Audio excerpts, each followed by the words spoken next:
Well, thank you very much, Excellencies, distinguished guests, ladies and gentlemen, all visitors. I'm very honored to be here, and the representation from many countries in the world here, especially, of course, the UAE, is an inspiration. And you all have very lovely accents. I'm quite self-conscious that I do not have a lovely accent. It's an American accent, and I can hear that it's a little American, isn't it? I apologize for that. I hope you'll bear with me. I'm going to speak about the topic of nudge, which grows out of a book published in 2008, and I have just two ideas for you. So if you remember anything from these remarks, I hope it's these two ideas. The first is, when people make decisions that do not make their lives happier, it's because the human brain is an amazing thing, but we make mistakes, and we make predictable mistakes. For example, human beings tend to focus on today and tomorrow, but not next month or next year. And that can create terrible problems. It's called present bias. The second problem is that human beings tend to be unrealistically optimistic. 90% of drivers believe that they are safer than the average driver. 100% of people believe that their sense of humor is better than the average sense of humor. Almost every university professor believes that he or she is better than the average university professor. The fact that the human brain is inclined to be unrealistically optimistic is in many ways a wonderful thing, but it can create terrible trouble. The second point, beyond the point about how human beings make errors, and I'm trying to be very concrete here, is that we often need a nudge. If you look at the slide, the little elephant, see the little elephant, the charming little elephant? That elephant is being nudged by another elephant. A nudge preserves freedom of choice, but it helps people get in a direction that they prefer. In the United Kingdom, there is a governmental entity called the Nudge Unit. It was created by the Prime Minister, and it has, since 2010, done many things to make the lives of citizens in the United Kingdom better. And my first suggestion for you is that in this government, in addition to work on happiness and well-being, it would be very good to have some kind of nudge unit or behavioral insights group that is working on tools, concrete tools that can make people's lives better. From 2009 until roughly 2016, I was entitled, by the grace of President Obama, to work for the American people. That was a wonderful privilege. And in that time, we did a number of things that we're trying very specifically to help people to be healthier, to be wealthier, and to be able to enjoy higher well-being. And I'm going to try to be concrete about nudge strategies for that. In 2017, my co-author, Richard Thaler, won the Nobel Prize for behavioral economics, and I'm going to try to be explaining why that Nobel Prize, I'm a little bit biased, but why it was well-deserved. Every nation has its own challenges. Here we are focusing on day-to-day happiness, but keep in mind, if you would, that there are various contributors to day-to-day unhappiness, which include, for example, poor health, obesity, accidents on the roads, and cigarette smoking. Those are just illustrations. Here are some successes in combating sources of misery. One is calorie labels, which tell people about the caloric content of food. It's a very simple nudge that helps people to avoid obesity. With credit card usage, people often get into economic difficulty. If you give people information about their credit card use, you can help them to avoid economic distress, and that is saving, in at least one country, over $10 billion annually. It's helping consumers. With respect to automatic enrollment and savings plans, and I'm going to say a fair bit about that, the basic idea is often the best way for policy to help people is to make things easier, to think hard about how to make things easier for people. Okay, if we're thinking about happiness and well-being, there are two things that are very, very bad: chronic pain and mental illness. Professor Sachs rightly put a spotlight on mental illness. If people are suffering from anxiety or depression, that is a very severe challenge. In many countries, there has been insufficient attention to the problem of chronic pain. We know that human beings have a great power to adapt. If this arm stopped working, if my left arm stopped working, that wouldn't be very good. I like my left arm. I'm glad that it can work. But if it stopped working, it would not be so terrible. If it hurt, it would be terrible. People's happiness is often harmed by the fact that they are suffering pain, and that needs concrete attention. We know that unemployment is a source of distress. It is often a severe and constant source of distress. To attack the problem of unemployment is a very concrete way of reducing human distress. Long commutes are very bad. And while people love their children, I particularly love my children. I'm not showing you a picture of them, but they are wonderful. To spend very long periods of time with young children, that's often difficult. Not for everyone, but often it is difficult. A policy instrument, which I know is being used in the UAE, and it's extremely important, is to measure well-being. And something a little more specific is to attack what we know is very bad. And I've put a spotlight on pain and chronic pain. Okay, a nudge, and there must be an Arabic translation of the word nudge. A nudge is not the use of force. It's an instrument that allows people freedom of choice, but enables them to get in a direction that makes their lives go better. A GPS device is a nudge. And what makes it a nudge is it tells people how to get where they want to go. And so often in life, I think in every country in the world, people lack the equivalent of a GPS device, whether the end result is happiness, something very large, or the relief of pain, or some sort of opportunity for their children or for themselves. So what we need to increase is GPSs, make them available everywhere. I mentioned automatic enrollment and savings, and I want to use this because we have so much data on it. If people in various nations are automatically enrolled in programs so they don't have to make effort to get in, participation increases dramatically. So what I hope you're thinking is, where in the UAE are people not automatically enrolled in some benefit, whether it involves economic well-being, whether it involves health? How can we increase automatic enrollment in programs that will help people? There is an executive order from President Obama. It has a charming name. You'll never forget it. 13563. Will you remember that for the rest of your life? Executive Order 13563 refers to the Olympic gold medal winner default rules, meaning what happens if people do nothing, and to the Olympic silver medalist for nudging, which is information and warnings.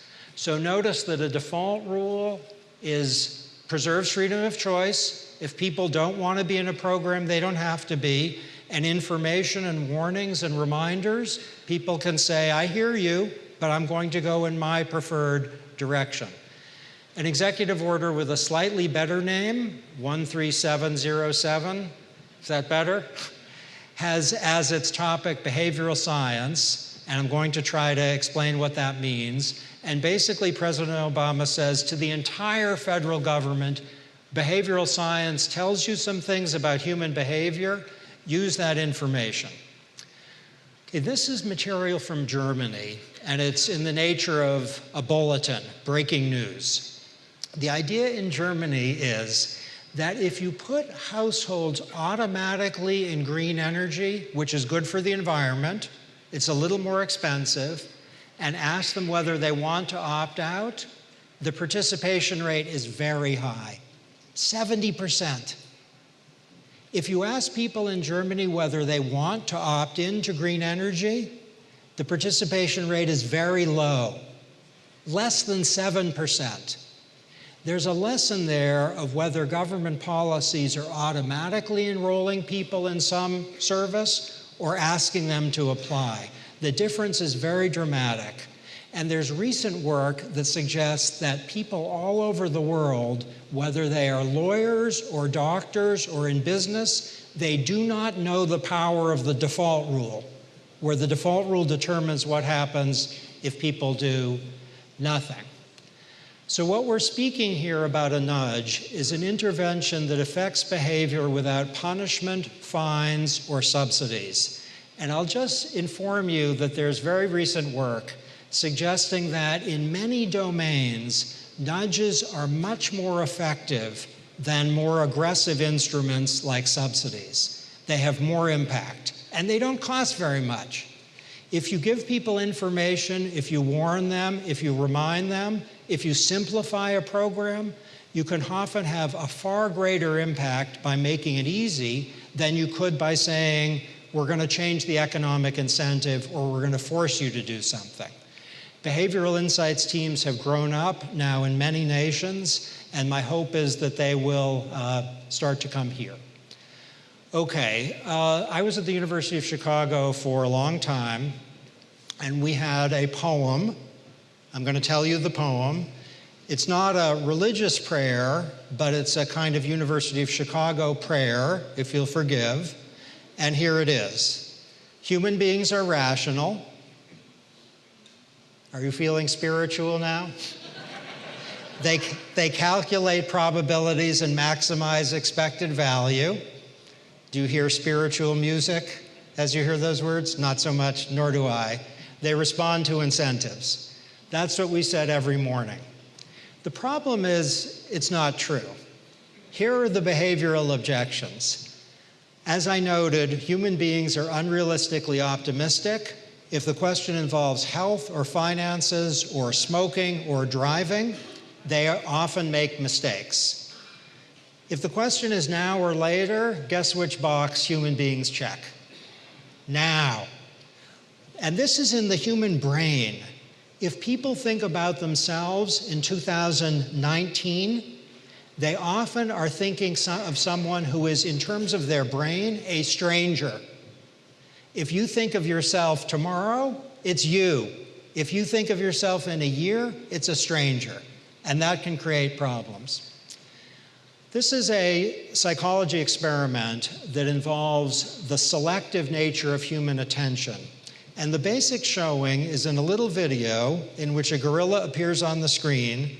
People often miss the gorilla because their task is to count passes of a basketball. They don't see the gorilla. And my suggestion is that often in life, there are gorillas, whether they are health risks or economic risks or opportunities, and we don't see the gorilla. And a task of government through information or reminders or warnings is to put the gorilla in people's minds. It can be a very simple thing. The availability heuristic is a complicated word. It means that people assess risks by asking, can I think of a case where the problem came to mind? There was a time in New York where people were very afraid of Ebola. Ebola is a very bad disease, but at that time, more Americans had married famous movie stars than had died of Ebola. And people weren't scared that they might marry famous movie stars. The risk of getting Ebola was very low, but it was available to the mind, and that created excessive fear, and fear is not good for well-being. Human beings do not like losses. They dislike losses more than they like equivalent gains. Okay, we'll do a little experiment in this room, shall we? half of this room, you all have to give me a certain amount of money. I'm very sorry. But I'm not going to keep the money. I'm going to give the money to this half of the room. So you all are going to have a little more money, and you are all going to have a little less money. Now, if we did that experiment, the total amount of money in the room would be the same. But looking at your faces, I can tell you what happened. Those of you who thought you were going to lose money, you looked very unhappy. Sorry, it's not true. You can keep your money. Those of you on this side of the room who were told you'd get money, you looked a little bit happy, not a lot happy. That's an example that if people think they're going to lose something, they suffer. If people think they're going to gain something, they're happy, but not as much. And that's an opportunity for government, because whether something is described as a gain or loss, it's a matter of words. And you can often describe something as a loss if you want to alter risky behavior, or as a gain if you don't want to inculcate distress. Okay, we know the following things the last 15 years or so.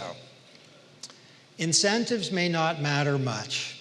If you tell people to get a little money, if you do something, it may not matter much. People can use a nudge. Simplicity is very important. And here's a complicated word, but I hope it's useful. Choice architecture is not avoidable, and choice architecture is exceedingly important. Let me explain. Whenever we make decisions, there is an architecture behind the decision.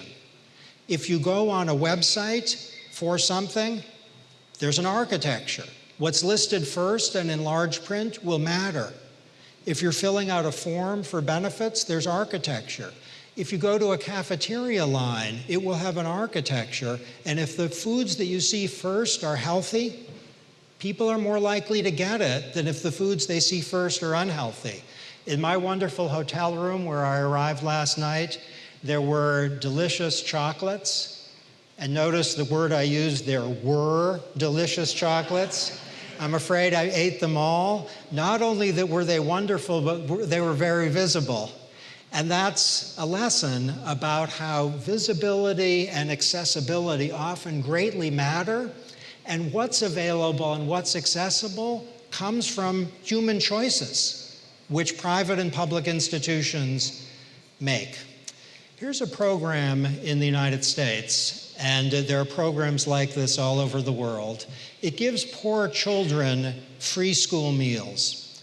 The problem, and I'm very conscious of my American accent, and I thank you for bearing with me. The problem is that many poor people did not sign up. They didn't sign up for the program, even though they were free lunches and breakfasts. What we did was to switch the program. This is the challenge, how to help people. It's central to well-being. And what we did was to say, if you're poor, you are automatically in the program. You don't have to sign up at all. In a recent year, over 13 million children were enrolled in that program. 13 million is a number, but if you saw outside of this room a very small fraction of that, those children, walking into this room, I think everyone in this room would be in tears. Yes, if you saw those children. It's a successful program. I have a slogan for you. The slogan is plate, not pyramid. And here's the meaning for the slogan. When I was in the US government, working in the White House, I had a slogan, and my slogan was plate, not pyramid. No one understood it except me, and I barely understood it. I think I understand it now, and I'm going to explain it. Okay, you're looking at the food pyramid. It's connected with the pyramid discussed earlier today. There's a person, you can't see if it's a man or tell if it's a man or a woman, walking to the top of the pyramid. See that person? The person has no shoes. What is that white triangle at the top? Is that health? Is it thinness? Is it death? Very unclear, isn't it? So imagine you're a student or a teacher or a parent trying to understand. Why is that person marching to the top of the pyramid? Can you see the colors, the blue and the green and the orange, the stripes? Do you know what food those colors are associated with? Can you tell? I can't. I work on this and I have no idea. Can you tell what the foods are? There's one on the bottom right. Look closely at it if you would. Do you see what that is? That's a shoe. Is the government telling people, please eat your shoe? This was not a successful program. We abandoned the food pyramid and replaced it with this, which is the food plate. And the basic idea behind plate, not pyramid, is often when citizens are not responding well to government, it's because they see the pyramid and they don't know what they're supposed to do. Is that clear? I found in my experience in government and working with governments all over the world that often we presented people with the equivalent of a pyramid, and it was an ineffective program. The question is how to redesign the nudge so it's more like a plate. Okay, here are 7 ideas for you. First, many places have found it useful to create something like a behavioral insights team which uses these ideas to try to help people to make better choices. Second, to measure greatly well-being and happiness, and I know that's being done here, it's exceedingly important to provide the base of knowledge on which progress can be made. The third is to find out the major sources of unhappiness. I'm not sure if any country has done an adequate job of this, but to know what is causing distress in the UAE, what is actually making people's experience of their lives bad, that would be wonderful to know. The report we heard about earlier today gives some general lessons on that, but the general lessons may not be true or true enough here. What's true here? Fourth, combat mental illness and chronic pain. I know the focus here on mental illness is very firm, and that's wonderful. Chronic pain deserves a great deal of attention. Any country should aspire to be in the top 50 in the world in terms of life expectancy. The top 20 is even more ambitious. What concretely would work to increase life expectancy? What are the causes of premature mortality? These are statistics, but every case where someone dies because of smoking, or because of not taking care of their health, or because of a highway accident, every person, that's a human tragedy. What can we do to combat it? Test, test, and test. And this is different from measure, measure, and measure, though it's a little repetitive. Test means, what is the effect of the intervention? So there's an intervention adopted in 2018 to try to combat some source of misery. How does it look in 2019? What's the evidence? I found in the United States, we were often surprised. We were wrong. We thought it would work. It didn't. And sometimes things work better than we thought. So constantly to test, have an empirical basis for seeing what works and what doesn't. The last idea is to pad the path of least resistance. It's a little bit of an awkward phrase, but the idea is to figure out how can the path that if people go on it, their lives will be better, be easier for them to take. Make it padded. Automatic enrollment in good programs is a way of doing that. So is simplification. So is redesigning an airport, and the airport here is extraordinary. It doesn't need to be redesigned in terms of my experience, but so it's easy for people to get one place to another.